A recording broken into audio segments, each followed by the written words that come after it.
Labdien!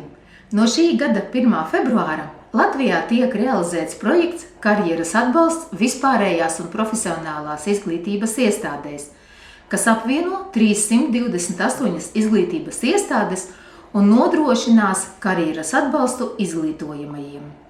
Sīkāk par šo projektu pastāstīs mūsu skolas karjeras konsultantes. Par karjeras izglītības atbalstu skolai ir atbildīgi pedagoģi karjeras konsultanti Veronika Krumgolde, kas strādā sākuma skolas un pamatskolas posmā, un es, Ināra Jasvina, strādāju ar vidusskolēniem. Karjeras izglītības pasākumi skola tiks realizēti sadarbībā ar klašu audzinātājiem, priekšmetu un interešu izglītības skolotājiem, kā arī sadarbībā ar darba devējiem, pašvaldību, tālāk izglītības iestādēm un arī Nodarbinātības valsts aģentūru.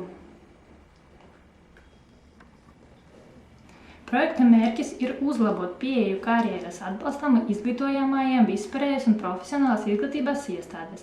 Mēs organizēsim izglītības procesā integrētus pasākumus, kas ietver informācijas karjeras izglītības un konsultācijas pieejamību skolēniem, kā arī tiek plānotas ekskursijas, tikšanas ar dažādu profesiju pārstāvjiem, izstādes apmeklējumi, darbnīcas, konkursi, profesionāļu ēnošana. Lūdzu, sekojiet informāciju mūsu skolas mājaslapā karjeras sadaļā, kur mēs atspoguļojam atskaites par pasākumiem, ievietojam afišas par plānotiem pasākumiem, un šajā sadaļā ievietots arī karjeras izglītības pasākumu plāns aprīlim un maijām. Ceram uz efektīvu sadarbību!